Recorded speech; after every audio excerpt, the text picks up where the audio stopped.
வணக்கம் நண்பர்களே, இது அரண்சை. நான் மகிழ்நன். நேற்று பாப்ரி மஸ்ஜித் இடிப்பு வழக்கு தொடர்பாக நேற்று ஒரு தீர்ப்பு வெளியாகிருக்குது. அந்த தீர்ப்பு குறித்து தமிழ்நாடு முஸ்லீம் முன்னேற்ற கழகத்தின் தலைவர் திரு ஜவாஹிருல்லா அவர்களோடு நாம் உரையாட இருக்கிறோம். ஐயா, உங்களை வரவேற்கிறோம். மகிழ்ச்சி. ஐயா, நேற்று ஒரு தீர்ப்பு வந்திருக்குது. அந்த தீர்ப்பு நேற்று நீங்கள் எதிர்பார்த்ததா அல்லது உங்களுக்கு அதிர்ச்சி அளித்ததா? எப்படி இருந்தது அந்த உணர்வு அதை கேட்ட உடனே? 28 ஆண்டுகளுக்கு பிறகு நேற்றைய தினம் வந்த தீர்ப்பு அதிர்ச்சி அளிக்கவில்லை என்றுதான் நான் சொல்ல வேண்டும். காரணம்,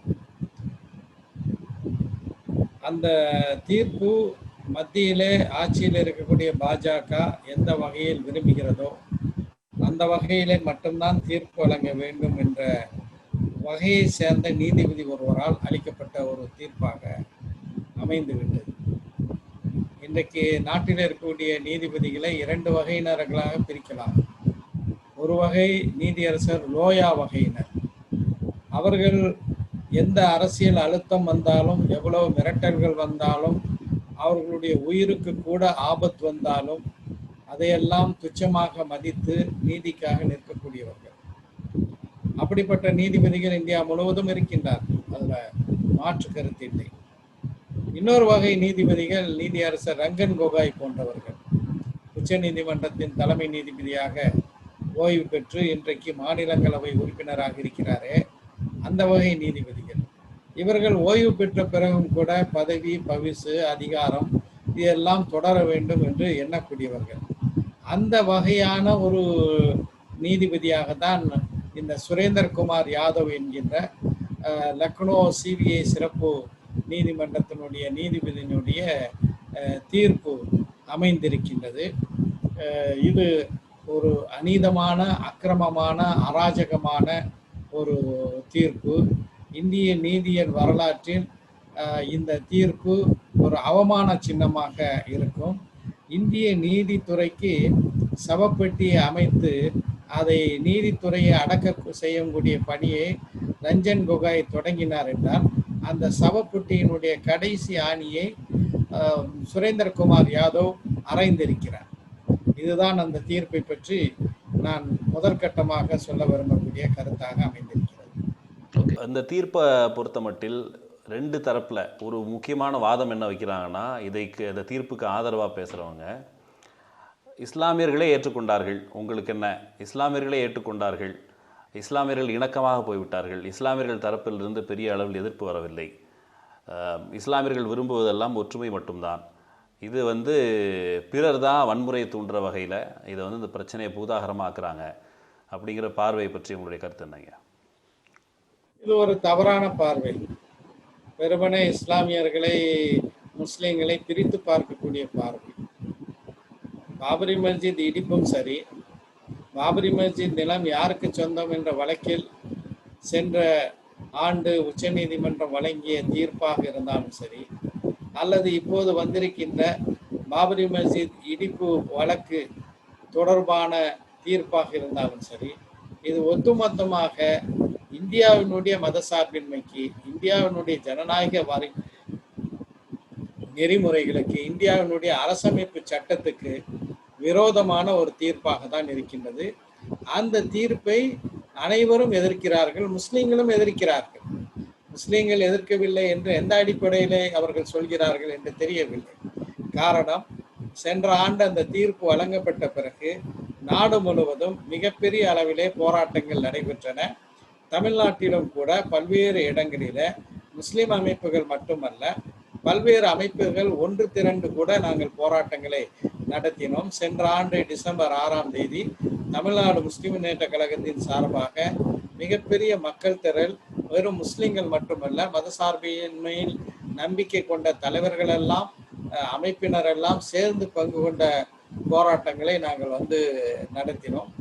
அதே போன்று இந்த தீர்ப்பு, அதாவது பாபரி மஸ்ஜித் இடிப்பு தொடர்பான தீர்ப்பு குறித்தும் நாடு முழுவதும் போராட்டங்கள் நடைபெற்று வருகிறது. இதுல பல்வேறு மதசார்பற்ற இந்த நாட்டை நேசிக்கக்கூடிய கட்சிகள் மற்றும் அமைப்பை சேர்ந்த தலைவர்களும் பங்கு கொள்கிறார்கள். எனவே இந்த தீர்ப்பை முஸ்லிம்கள் ஏற்றுக்கொண்டு விட்டார்கள் என்பது ஒரு கட்டுக்கதை. முஸ்லிம்கள் மட்டுமல்ல, அரசமைப்பு சட்டத்தை நேசிக்கக்கூடியவர்கள், இந்தியாவிலே மதசார்பின்மையும் சட்டத்தின் ஆட்சியும் நீடித்து நிலைக்க வேண்டும் என்று விரும்பக்கூடியவர்கள், காந்தி கண்ட இந்தியா, அனைவருக்குமான இந்தியா, சாதி மத வேறுபாடுகளுக்கு அப்பாற்பட்டு இந்தியர்களாக ஒருங்கிணைய வேண்டும் என்ற இந்தியா, மொழி ஆதிக்கத்தை எதிர்க்கக்கூடிய இந்தியாவை நேசிக்கக்கூடியவர்கள் எல்லாரும் இந்த தீர்ப்பை கண்டிப்பாக எதிர்த்து கொண்டிருக்கிறார்கள். இப்போ இந்த தீர்ப்புக்குள்ள இப்போ வந்து நீங்கள் அரசியல் சாசனப்படி சட்டப்படி வந்து சட்டத்தை நேசிக்கிறவர்கள், அரசியல் சாசனத்தின் விழுமியங்களை உயர்த்தி பிடிக்கிறவர்கள் எல்லோரும் ஆதரிக்கிறார்கள், எதிர்க்கிறார்கள் அப்படின்னு சொல்கிறீங்க. இப்போது இந்த தீர்ப்பு கூட ஒரு வகையில் சட்டப்படி தான் சில பல்வேறு தீர்ப்புகளை மேற்கோள் காமிச்சு இப்போ வந்து அந்த சம்மந்தப்பட்ட இப்போ பாபரி மஸ்ஜித் இடிக்கப்பட்ட இடத்திற்கு பக்கத்தில் அத்வானியோ அல்லது விஎஸ்பி சிங்காலோ இவங்கெல்லாம் இருந்தாங்க. ஆனால் அவர்கள் இடிப்பதற்கு வலியுறுத்தவில்லை, அவர்கள் கூட்டத்தை ஒழுங்குபடுத்தினார்கள். அங்கு வந்திருந்த அந்த மசூதிக்கு மேலே ஏறி அதை வந்து இடிப்பதற்கான வேலையை செய்தவர்கள் கரசேவர்கள் அல்ல, அவர்கள் ராமபக்தர்கள் அல்ல, அவர்கள் தனி வகை சமூக விரோத கும்பல். இப்போ இடித்தவர்களை சமூக விரோத கும்பல்னு இந்த தீர்ப்பில் குறிப்பிட்டிருக்குது. ஆனால் அத்வானி உள்ளிட்ட 32 பேர் குற்றம் சுமத்தப்பட்டவர்கள் சட்டப்படியே அவர்களுக்கு ஒரு போதுமான காரணங்கள் இல்லை, நிரூபிப்பதற்கு போதுமான ஆதாரங்கள் இல்லை, அவர்கள் முழக்கமிட்டார்கள் என்பதாலேயே அவர்களை வந்து குற்றவாளிகள் என்று கூற முடியாது, இப்படி தான் அவங்க விளக்கம் கொடுக்குறாங்க. நீதி தீர்ப்பு அப்படி இருக்குது. தீர்ப்பு சட்டத்தில் பல்வேறு வகை சட்டங்களை மேற்கோள் காமிச்சு தான் கொடுத்துருக்குறாங்க. இப்போ வந்து அது சட்டத்திற்கு புறம்பானது அப்படின்னு நம்ம வந்து இப்போ அதுவும் சட்டத்தின்படி தான் நடக்குது. இந்த தீர்ப்பு 2300 பக்கத்தில் ஹிந்தி மொழியில அந்த தீர்ப்பு வந்திருக்கிறது. அதனுடைய முக்கிய அம்சங்கள் ஆங்கில மொழிபெயர்ப்பாக வந்திருக்கின்றது. இந்த தீர்ப்பை படிக்கும்போது எனக்கு வந்து ஒரு வகையில சிரிப்பாய் தான் வந்தது. இன்னொரு வகையில எந்த அளவுக்கு இந்த சுரேந்திரகுமார் யாதவ் என்ற இந்த நீதிபதி ஆர்எஸ்எஸ்னுடைய ஒரு கைகூலியாக, பாஜகவினுடைய ஒரு கைகூலியாக அவர்கள் எழுதி கொடுத்ததை அப்படியே தீர்ப்பாக எழுதியிருக்கின்றார் என்று நினைத்து பார்க்கும்போது இந்த நாட்டினுடைய நீதி பரிபாலனம் எந்த அளவுக்கு ஆளுங்கட்சியினர்களால் மிரட்டப்பட்டு அல்லது ஆசை வார்த்தை காட்டப்பட்டு தீர்ப்புகள் எழுதப்படுகின்றன என்பதற்கு ஒரு தெளிவான ஒரு எடுத்துக்காட்டாக இந்த தீர்ப்பு அமைந்திருக்கின்றது. இப்போ நீங்கள் சொல்கிற அந்த ஸ்டேட்மெண்ட்டில் அவர் ஆர்எஸ்எஸ் எழுதி கொடுத்த அல்லது பாஜக எழுதி கொடுத்த ஒரு தீர்ப்பை வாசிச்சிருக்காருன்னு சொல்கிறது, அது வந்து கிட்டத்தட்ட தீர்ப்புக்கு உள்நோக்கம் கற்பிக்கிறது, நீதிபதிக்கு உள்நோக்கம் கற்பிக்கிறது, அப்படி ஆகாதா? அப்படி புரிந்து கொள்ளப்படாதா? அதாவது நான் இந்த தீர்ப்பை மட்டும் சொல்லவில்லை. ஏற்கனவே வந்து உச்ச நீதிமன்றம் வந்து பாபரி பள்ளிவாசல் இடம் யாருக்கு சொந்தம் என்ற வழக்கிலே வழங்கப்பட்ட தீர்ப்பையும் சேர்த்து தான் சொல்கின்றேன். எதற்காக சேர்த்து சொல்கின்றேன் என்றால், ஒரு 1க்கு மேற்பட்ட நீதிபதிகள் கொண்ட ஒரு அமர்வு ஒரு தீர்ப்பை வழங்கும் போது அந்த தீர்ப்பை யார் எழுதினார்கள் என்பதை அந்த தீர்ப்புல வந்து குறிப்பிடுவாங்க. ஆனா அந்த 5 நீதிபதிகள் கொண்ட அந்த அமர்வு வழங்கிய அந்த தீர்ப்புல அந்த தீர்ப்பை 5 பேரும் சேர்ந்து எழுதினார்களா, தனித்தனியாக எழுதினார்களா, அல்லது 5 பேருக்கும் சேர்த்து ஒருவர் எழுதினாரா, அப்படி ஒருவர் 5 பேருக்கும் சேர்த்து எழுதினார் அவர் யார் என்பது குறிப்பிடாத ஒரு வினோதமான, வேதனையான, வேடிக்கையான ஒரு தீர்ப்பாக அமைந்தது. அந்த தீர்ப்புல என்னென்ன சொல்லப்பட்டிருக்கின்றதோ அதே பாணியில தான் இந்த தீர்ப்பையும் பார்க்க முடிகிறது. அந்த தீர்ப்புல பாபரி மஸ்ஜித் காலியாக இருந்த ஒரு இடத்தில் கட்டப்பட்டது.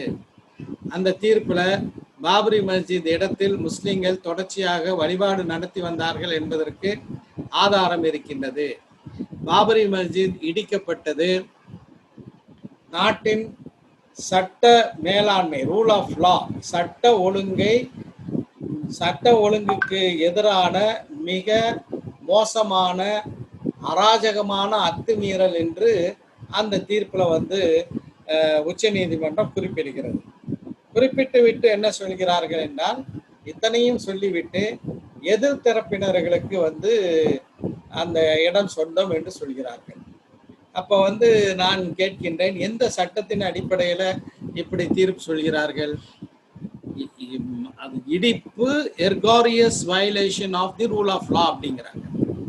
சட்டம் ஒழுங்குக்கு எதிரான மிக மோசமான அராஜகமான அத்துமீறல் என்று சொல்லிவிட்டு, அத்துமீறியவர்கள் தரப்பில் போடப்பட்ட வழக்குல அவர்களுக்குத்தான் இடம் சொந்தம் என்று சொன்னது மாதிரி, இந்த தீர்ப்புல நீங்கள் குறிப்பிட்டது போல இந்த தீர்ப்புல என்ன சொல்றாங்கன்னா, இந்த தீர்ப்புல அந்த நீதியரசர் உச்ச நீதிமன்றத்தினுடைய அந்த வாசகத்தை எர்காரியஸ் வயலேஷன் ஆஃப் லா அதை மேற்கோள் காட்டுகிறார். மேற்கோள் காட்டிவிட்டு இருந்தாலும் இந்த வழக்குல அதற்கு எடுத்துக்காட்டுகள், அதற்கு ஆதாரங்கள் இல்லை என்று சொல்லிவிட்டு, பள்ளிவாசலுக்கு மேலே ஏறி அதை இடித்தவர்கள் அனார்கிஸ்ட், அராஜகவாதிகள் என்று வேண்டுமென்றால் சொல்லலாம், சமூக விரோதிகள் என்று வேண்டுமென்றால் சொல்லலாம். ஆனால் அவர்களை எல்லாம் வரவழைத்தவர்கள் இருக்கிறாங்களே, வரவழைத்தவர்கள் யாருன்னா, அன்றைய பாஜக தலைவர்களாக இருந்த அத்வானியா இருக்கட்டும், முரளி மனோகர் ஜோஷியா இருக்கட்டும், உமா பாரதியாக இருக்கட்டும், விஸ்வ இந்து பரிஷத்தினுடைய தலைவராக இருந்த அசோக் சிங்காலாக இருக்கட்டும், பஜ்ரங் தளனுடைய தலைவராக இருந்த வினய் கத்தியாராக இருக்கட்டும், இவங்கெல்லாம் எந்த விதமான அவங்க முன்கூட்டியே இந்த பள்ளிவாசலை இடிப்பதற்கு அவர்கள் சதி திட்டம் தீட்டினார்கள் என்பதற்கோ, அவர்களுடைய தூண்டுதலினால் தான் அந்த பள்ளிவாசல் இடிக்கப்பட்டது என்பதற்கோ எந்த விதமான ஆதாரமும் இல்லை என்று எழுதப்படக்கூடிய ஒரு தீர்ப்பை எப்படி வர்ணிப்பது? இந்த தீர்ப்பை முழுமையா படிச்சு பார்த்தேன்.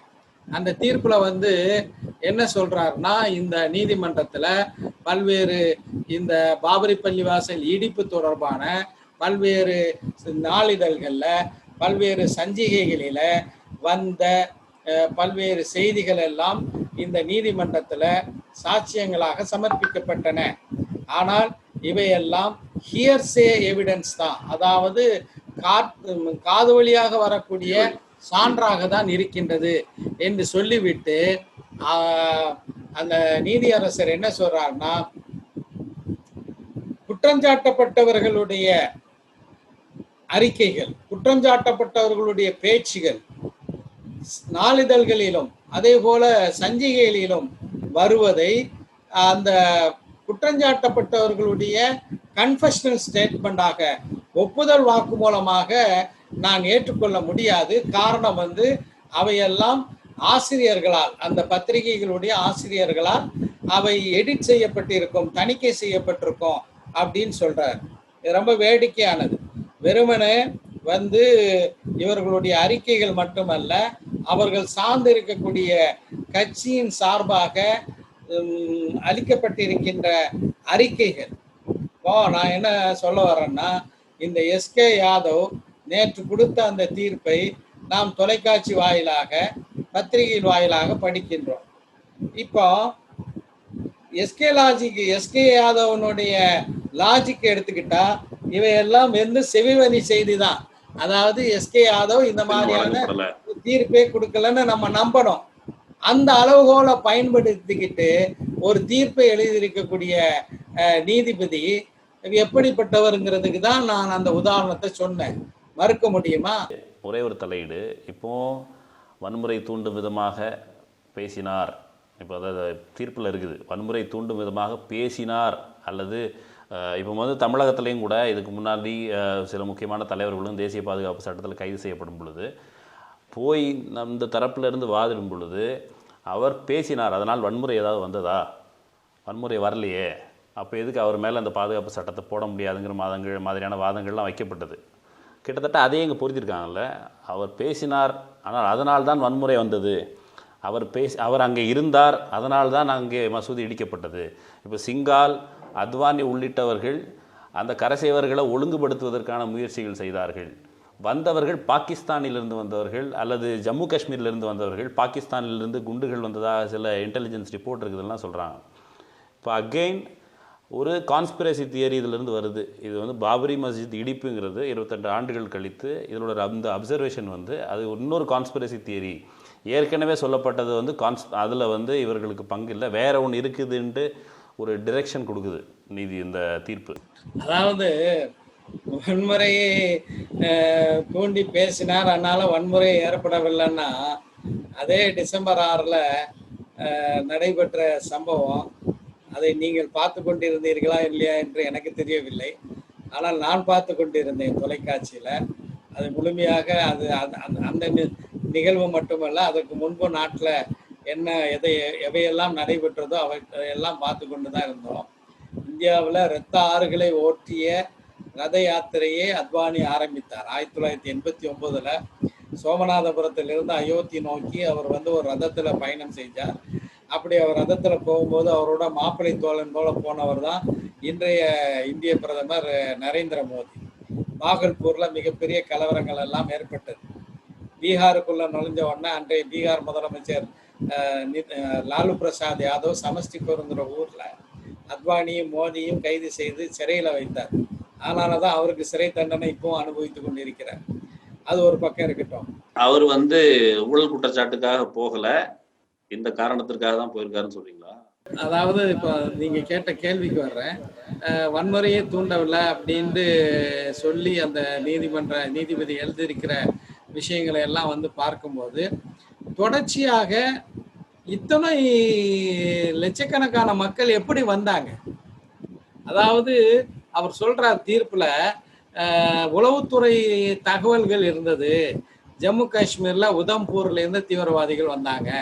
இவர்கள் தீவிரவாதிகள் வந்தாங்கன்னா அந்த நேரத்துல உத்தரப்பிரதேசம் யாரால் ஆளப்பட்டது?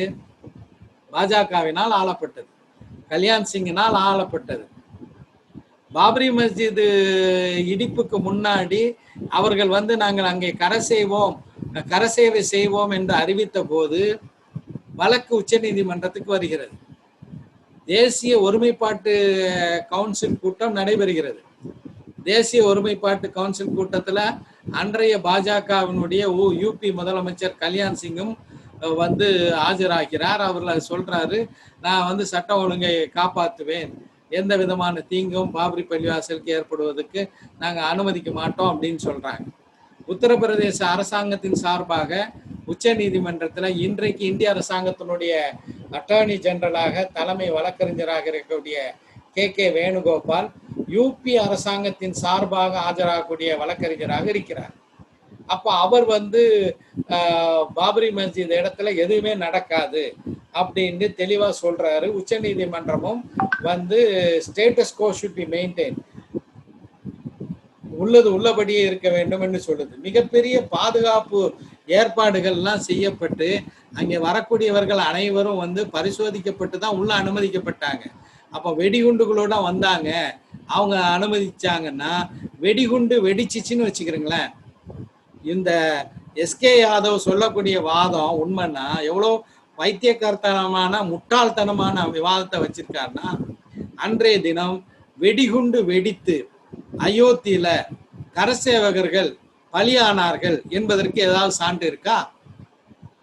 எதுவுமே இல்லையே. இவர்கள் போய் பாபரி மஸ்ஜிதை இடித்து விட்டு அந்த அயோத்தியில 10க்கும் மேற்பட்ட கோயில்கள், அந்த கோயில்களின் பூசாரிகள் ஒவ்வொருவரும் எங்கள் கோயில்தான் ராமர் பிறந்த இடம் அப்படின்னு சொல்லி ராமர் கோயில் சொல்லிட்டு இருந்தாங்க. அத்துணை கோயில்களையும், ஒரு பள்ளிவாசலை மட்டும் இவங்க இடிக்கல, அத்துணை கோயில்களையும் வந்து அவர்கள் வந்து இடித்தார்கள். இப்ப இது வன்முறை இல்லையா? வன்முறைக்கு வழிவகுக்கவில்லை என்றால் அப்போ பள்ளிவாசல் எப்படி இடிக்கப்பட்டுச்சு? யார் பேசினாங்க? அத்வானி பேசவே இல்லையா? உமாபாரதி பேசவே இல்லையா? விநாயக் கத்தியார் பேசவே இல்லையா? முரளி மனோகர் ஜோஷி பேசவே இல்லையா? என்ன சொல்றாருன்னா, அந்த எஸ்கே யாதவ் எப்படி வந்து பத்திரிகைகள்ல வர்றதெல்லாம் வந்து ஹியர் செய்யா, செவிவழி செய்தியா, அதனால ஏற்றுக்கொள்ளக்கூடாதான். 100 யூமேட்டிக் கேசட்டுகளை வந்து சிபிஐ வந்து இந்த வழக்குல தாக்கல் செய்யுது. அதை பத்தி என்ன தெரியுமா சொல்றாரு இந்த தீர்ப்புல? அதெல்லாம் வந்து எடிட் செய்யப்பட்டவை, ஃபேப்ரிகேட்டட், திரித்து கூறப்பட்டது அப்படின்னு சொல்றாரு. அப்போ அதுதான் நம்ம கேட்கிறோம் வந்து, அப்ப நான் அந்த அந்த காலகட்டத்துல என்ன நடந்தது, அதாவது இந்த குற்றஞ்சாட்டப்பட்டவர்களுக்கு எந்த சம்மந்தமும் இல்லைங்கிறாங்களே. குற்றஞ்சாட்டப்பட்டவர்களில் ஒருவர் சாத்வி ரீதாம்பரா. அவர் இந்தியில முழங்குறார். என்ன முழங்குறார்? இன்னும் ஒரு குத்து, இன்னும் ஒரு இடி விடுங்க, பள்ளியாசல் போயிடும், அந்த ஸ்ட்ரக்சர், அந்த கட்டணம் இடிந்து விடும் சொன்னதை நேரில் பார்த்தவங்க கேட்டவங்க உலகம் முழுவதும் இன்னைக்கு உட்கார்ந்து இருக்காங்க. அது மட்டும் இல்ல, இவங்கெல்லாம் ரொம்ப கவலையுடன் கரசேவர்கள் அசோக் சிங்கா போயிடாதீங்கப்பா போயிடாதீங்கப்பா அப்படின்னு தடுத்து நிறுத்தினாங்க அப்படின்னு எஸ்கே யாதவ் எழுதி இருக்கிறார். அப்படின்னா அப்படி ஒரு பள்ளிவாசல் இடித்த பிறகு முரளி மனோகர் ஜோஷிக்கு மேல ஏறி குதிச்சு நின்றார உமா பாரதி, கொண்டாடினார. அதாவது மிக தெளிவாக அவர் என்ன சொல்றாருன்னா, இந்த டிசம்பர் 6க்கு முன்னாடி ப்ரீ பிளான், முன்கூட்டியே பள்ளிவாசலை இடிப்பதற்கான திட்டம் எதுவுமே இல்லை என்றுதான் எஸ்கே யாதவ் சொல்கிறார். அவங்க சொல்லும் பொழுது அது அத்வானி காலத்தில் உருவான கருத்து கிடையாது. 86 அதுக்கு முன்னால் 40களில் அதுக்கு முன்னால் பிரிட்டிஷ் ஆட்சி காலத்திலிருந்து இந்த தியரி இருக்குது. இது திடீர்னு இவங்க அந்த இடத்துக்கு போனாங்க, ஆளோட ஆளாக போனாங்கங்கிற காரணத்தை வச்சு அவங்கள உடனே தண்டிக்க முடியாதுன்னு சொல்லி தான் அவங்க விடுவிக்கிறாங்க. இப்போ என்னுடைய கேள்வி என்னென்னா, இந்த வரம்பு அவங்க சில ஷரத்துக்களை காமிக்கிறாங்க. இப்போ பல்வேறு வழக்குகளில் காணொலியில் இது இல்லை, எடிட் பண்ணியிருக்கிறாங்க, ஃபேப்ரிகேட்டட், செய்திகளை நம்ப முடியாது, சாட்சிகள் பிறல் சாட்சியாக மாதிரி இருக்குது, சாட்சி, இதெல்லாம் அவங்க சொல்கிற காரணங்கள். இப்போ வேறு வழக்குகளும் கூட சொல்லுவாங்க, சட்டம் அவர்களை விடுவிப்பதற்கு சாதகமாகவும் இருக்கிறது. இப்போ வழக்கமாக நம்ம சட்டத்தின் ஆட்சி அப்படிலாம் சொல்கிறோம். சட்டம் அவர்களை விடுவிப்பதற்கு சாதகமாக இருக்கும்போது அதை வச்சு தான் விடுவிக்கிறாங்க. சட்டம் இதற்கு பயன்பட்டிருக்கு, அப்படிதானே?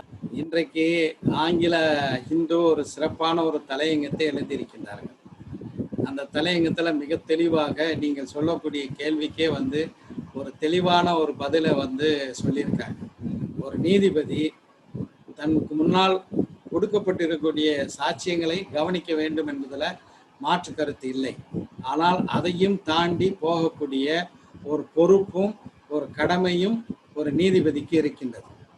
இது விடுதலை பெற்ற இந்தியாவில் நடைபெற்ற மிக மோசமான பயங்கரவாத தாக்குதலாக தான் நான் இதை குறிப்பிட விரும்புகின்றேன். அப்படிப்பட்ட ஒரு நிகழ்வு நடைபெற்று, அதாவது அந்த பாபரி பள்ளிவாசல் மட்டும் இடித்து தரைமட்டமாக்கப்படவில்லை. இந்தியா என்ற ஒரு மதசார்பற்ற ஜனநாயக சோசியலிச நாடு என்ற தத்துவமும் அன்று இடித்து தரைமட்டமாக்கப்பட்டது. அப்போ அதற்கு ஒரு நீதி கிடைக்கும். அந்த நீதி கிடைப்பதற்கான சரியான ஒரு தருணம் இந்த வழக்குல வழங்கப்படக்கூடிய ஒரு தீர்ப்பு என்றுதான் நாடே எதிர்பார்த்து கொண்டிருந்தது என்று தி ஹிந்து தன்னுடைய தலையங்கத்துல இன்றைய தினம் அந்த தலையங்கத்துல குறிப்பிடுகிறது. எனவே நான் எதற்காக குறிப்பிட விரும்புகின்றேன் என்றால், இந்த mindset of the judge, அதாவது இந்த சுரேந்திரகுமார் யாதவனுடைய மனப்பான்மை மிக தெளிவாக இந்த குற்றவாளிகளை விடுவிக்க வேண்டும் என்ற அந்த ஒற்றை பாதையிலே தான் அவர் சிந்தித்திருக்கின்றாரே தவிர அதை தாண்டி அவர் செல்லவே இல்லை. அவர் என்ன மிக தெளிவாகவே அனார்கிஸ்ட்ங்கிறாரு, ஆன்டி சோஷியல் எலிமெண்ட்ஸ் அப்படிங்கிறாரு. இப்போ நம்ம கேட்கறது, இந்த ஆன்டி சோஷியல் எலிமெண்ட், சமூக விரோதிகள் எப்படி அயோத்திக்கு வந்தார்கள்? அதற்கான ஒரு தெளிவான ஒரு விடை வேண்டும் அல்லவா? அவர்கள் தன்னெழுச்சியாக வந்தார்களா? ஒரு யதார்த்தமான உண்மை என்னன்னா, ஒரு நாட்டுல ஒரு போராட்டம் நடக்கின்றது என்றால், எந்த ஒரு போராட்டமாக இருந்தாலும் அந்த போராட்டத்துக்கு ஒரு குறிப்பிட்ட கட்சி அல்லது ஒரு குறிப்பிட்ட அமைப்பு அழைப்பு கொடுத்த பிறகுதான் மக்கள் வருவாங்க. இது ஒரு ஸ்பான்டானியஸ் ஈவெண்ட் அல்ல. இது இதுதான் பாஜக எடுத்து வைத்த விவாதம். அதுதான் இந்து தலையங்கமும் சொல்லுது. நீங்க ஆரம்பத்துல ஒரு கேள்வி கேட்டீங்களே, இப்படி ஒரு தடாலடியா பாஜகவும் RSSம் எழுதி கொடுத்த தீர்ப்பை எஸ்கே யாதவ் வாசித்திருக்கிறார் என்று. இந்த இந்து தலையங்கம் என்ன சொல்லுதுன்னா, இந்த பாபரி மஸ்ஜித் இடிப்பு என்பது அதாவது ஸ்பான்டானியஸாக யதார்த்தமாக அன்று நடைபெற்ற ஒரு நிகழ்வு. அதற்கான முன்னேற்பாடுகளோ தயாரிப்புகளோ திட்டங்களோ இல்லை என்பதுதான் RSSம் பாஜகவும் இதுவரைக்கும் எடுத்து சொன்ன விவாதம். அதற்கு ஏற்றார் போல தன்னுடைய தீர்ப்பை எழுதியிருக்கிறார் எஸ்கே யாதவ்ங்கிறது தான் நம்முடைய குற்றச்சாட்டு. இவங்க எப்படி வந்தாங்க? நீண்ட கால திட்டமிடல். நீங்க 1949க்குலாம் போகவே தேவையில்லை. நான் குறிப்பிட்டது 1989ல எல்கே அத்வானி வந்து பாஜகவினுடைய தலைவராக இருந்த நேரத்துல, முரளி மனோகர் ஜோஷி முக்கியமான தலைவராக இருந்த நேரத்துல, விஜயராஜி சிந்தியா முக்கியமான தலைவராக இருந்த நேரத்துல தான் இந்த இடத்துல வந்து ராமர் கோயில் கட்டணுங்கிற ஒரு தீர்மானம் நிறைவேற்றப்பட்டதோடு மட்டுமல்லாம தொடர்ச்சியாக இது வந்து தன்னாக்குல நடந்த நிகழ்வுங்கிறாங்களே. அதற்கு முன்னாடி 1990ல இதே போன்ற ஒரு முயற்சி எடுக்கப்பட்டு அன்றைக்கு சமாஜ்வாதி கட்சியினுடைய முதலமைச்சராக முலாயம் சிங் யாதவ் இருந்த போது அவர் இவர்களை அயோத்திக்குள்ள நுழைய விடாமல் தடுத்து துப்பாக்கி சூடு நடத்தினார். 91ல அதே மாதிரியான முயற்சிகள் முறியடிக்கப்பட்டன. அதே முயற்சிக்காக தான் 92ல வந்து டிசம்பர் 6ல கூடுறாங்க. எனவே 92 டிசம்பர் 6ல நடைபெற்றது ஒரு தனித்த சம்பவம். உதம்பூர்ல இருந்தும் அங்கிருந்த தீவிரவாதிகள் வந்து குண்டு வச்சாங்கன்னா, மக்களே இல்லாத ஒரு நேரத்துல ஒரு அறிவுக்கு பொருத்தமான ஒரு ஆர்குமெண்ட வச்சிருக்காரா? இவ்வளவு பேர் கூடும்போது தீவிரவாதிகள் பூந்து அவங்களால நுழைய முடியுமா? அது இல்லாத ஒரு நாள்ல அவங்க அந்த வேலையை செஞ்சுட்டு போயிருக்கலாமே.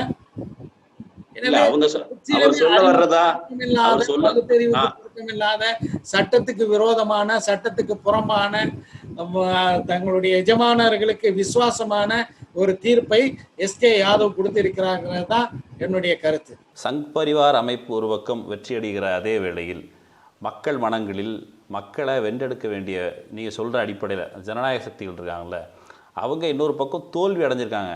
நீங்கள் வந்து எதிரிகளை, எதிர்பக்கம் இருக்கிறவங்கள உங்களுடைய கருத்தின்படி அவங்கள குற்றம் சுமத்துக்கிற அதே வேளையில் ஜனநாயக சக்திகள் எங்கே தோற்று போனாங்க? இப்போ இந்த குறிப்பிட்ட விஷயத்தில் வந்து நீங்கள் ஒரு நீதிபதி, ஒரு பிஜேபி, ஒரு ஆர்எஸ்எஸ் அல்லது சங் பரிவார அமைப்பு இவங்களை குற்றம் சுமத்திட்டு ஜனநாயக சக்திகள் பொறுப்பேற்க வேண்டியது. இப்போ இந்த குறிப்பிட்ட விஷயத்தில் பாபரி மஸ்ஜித் இடிக்கப்பட்டது, கரசேவர்கள் திரண்டாங்க, இதெல்லாம் ரைட்.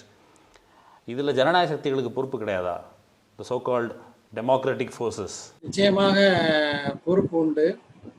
அந்த பொறுப்பை சரியான முறையில் நிறைவேற்றி வரக்கூடிய ஜனநாயக மதசார்பற்ற சக்திகள் இந்த நாட்டில் கண்டிப்பாக இருக்காங்க. இந்த சக்திகள் தோல்வியடைந்து விட்டார்கள் என்று தயவு செய்து கருதாதீர்கள். இதை வந்து கொஞ்சம் சற்று விரிவாகவே பேச வேண்டும். மிகப்பெரிய ஒரு அராஜகவாதியாக ஆட்சி செய்த 2 சர்வாதிகாரிகளை இந்த உலகம் சென்ற நூற்றாண்டிலே பார்த்தது. ஒருவர் அடால்ஃப் ஹிட்லர், இன்னொருவர் முசோலினி. அவர்களுடைய கதி என்ன ஆகின்றது என்பதை உலகம் வந்து பார்த்தது. அந்த வரலாற்றுக்கு நான் போக விரும்பல. அவ்வளோ வல்லமையுடன் ஆட்சி செய்த ஹிட்லர், மக்கள் ஆதரவுடன் ஜனநாயக ரீதியாக ஆட்சிக்கு வந்த ஹிட்லர் கடைசியில் தற்கொலை செய்து கொள்ளக்கூடிய அளவுக்கு ஹிட்லருடைய நிலைமை போய்விட்டது. இவர்களும் முசோலினியே தங்களுடைய குருவாக ஏற்றுக்கொண்டிருக்கக்கூடியவர்கள் தான் ஆர்எஸ்எஸ் காரர்கள். ஆர்எஸ்எஸ் உடைய பிதாமகன்களில் ஒருவராக இருக்கக்கூடிய மூஞ்சேவுடைய எழுத்துக்களை பார்க்கும்போது நான் அங்கே சென்றேன், ஜெர்மனிக்கு சென்றேன், நாசிகளுடைய நிகழ்வுகளை எல்லாம் பார்த்தேன். அவர்களுடைய பணியிலிருந்து, அவர்களுடைய செயல்பாடுகளிலிருந்து நாம் நிறைய பாடம் கற்க வேண்டியது இருக்கின்றது என்றெல்லாம் எழுதியிருக்கிறார். அது வேற வரலாறு. அதனால ஒருபோதும் வந்து இந்த நாட்டில் ஜனநாயக சக்திகள் தோற்றுவிட்டார்கள் என்று தயவு செய்து கருத வேண்டாம். அவர்கள் இப்போது வெற்றியின் எக்காலம் இடலாம். ஆனால் இந்த வெற்றி இந்திய கண்டத்தில், இந்தியாவில் அது நீடித்து நிலைக்கப் போவதில்லை. இவர்களை விட பெரிய சர்வாதிகாரிகளை எல்லாம் இந்தியா பார்த்திருக்கின்றது. ஆங்கிலேயர்களை விட பெரிய சர்வாதிகாரிகளா, ஆங்கிலேயர்களை விட அராஜகத்தை கட்டவிழ்த்து விட்டவர்கள் இருந்திருக்கிறார்களா? அவர்களை எதிர்த்து போரிட்டு கடைசியில நாம் சுதந்திரத்தை பெற்றோமா இல்லையா? அது போன்ற நிகழ்வு நிச்சயமாக நடைபெறத்தான் போகிறது. ஆனால் ஒன்றை தெளிவாக புரிந்து கொள்ள வேண்டும். இந்த பாபரி மஸ்ஜித் இடம் யாருக்கு சொந்தம் என்ற வழக்கில் உச்ச நீதிமன்றத்தினுடைய 5 நீதிபதிகள், நீதியரசர் ரஞ்சன் கோகாய் தலைமையிலான அந்த அமர்வு வழங்கிய தீர்ப்பாக இருக்கட்டும், அல்லது பாபரி மஸ்ஜித் இடிப்பு தொடர்பான வழக்கிலே சுரேந்திரகுமார் யாதவ் வழங்கிய தீர்ப்பாக இருக்கட்டும், இந்த தீர்ப்பை வெறுமனே இது ஒரு முஸ்லீம் பிரச்சனை, பாபரி பள்ளிவாசல் பிரச்சனை அப்படிங்கிற ஒரு பார்வையில நம்ம பார்க்கக்கூடாது. அந்த பார்வையிலையும் நான் பேசிக்கொண்டிருக்கவில்லை.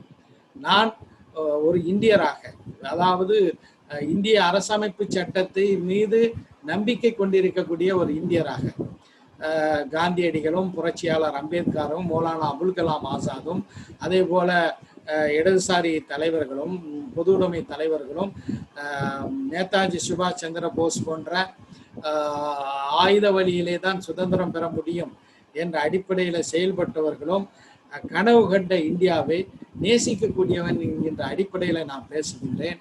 இந்த தீர்ப்புகள் வெறுமனே சிறுபான்மையினர்களுக்கு எதிரான, முஸ்லிம்களுக்கு எதிரான தீர்ப்பு என்று நினைக்காதீங்க.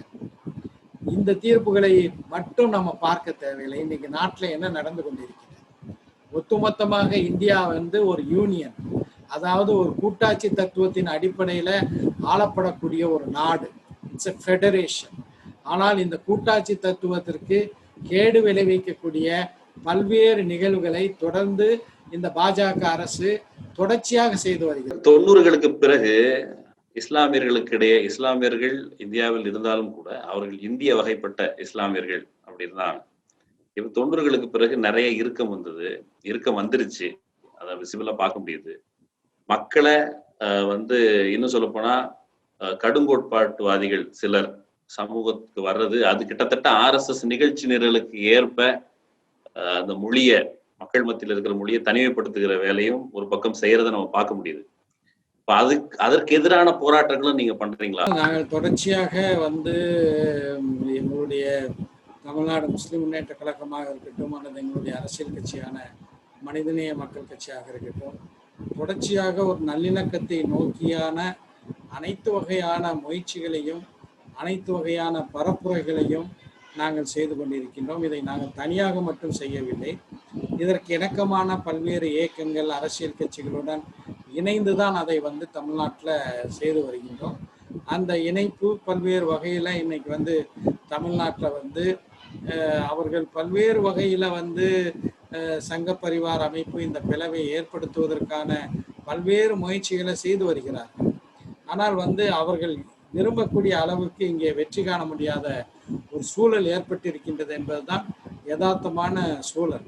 ஆட்டை கடித்து மாட்டை கடித்து ஊடகத்தையே கடிக்கக்கூடிய அளவுக்கு அவர்கள் வந்துவிட்ட ஒரு நிலையிலும் கூட அதையும் தாண்டி மக்களை ஒன்றுபடுத்தக்கூடிய அந்த களத்துல எங்களால் முடிந்த அளவுக்கு நாங்கள் முயற்சிகளை மேற்கொள்கிறோம். லட்சக்கணக்கான எங்களுடைய தொண்டர்களும் அதே சிந்தனையில வார்க்கப்பட்டிருக்கிறார்கள். எங்களுடைய சமுதாயமும் அதே சிந்தனையில வார்க்கப்பட்டிருக்கின்றது. அதே நேரத்துல நாங்கள் மட்டும் இந்த முயற்சியில தனியாக இல்லை. இதே போன்று பல்வேறு முஸ்லிம் அமைப்புகள், இயக்கங்களும் கூட அதாவது மெயின் ஸ்ட்ரீமாக பொதுமக்கள் மத்தியில செல்வாக்கு பெற்ற அமைப்புகளும் கூட அதே நிலையில தான் பயணித்து கொண்டிருக்கிறார்கள். இதே சூழல்ல பயணிக்கக்கூடிய ஏராளமான தமிழக அரசியல் கட்சிகளும் தமிழக சமூக இயக்கங்களும் இருக்கின்றார்கள். எங்களோடு கலந்து கொண்டு உங்கள் கருத்துக்களை பகிர்ந்து கொண்டமைக்கு மிக்க நன்றி.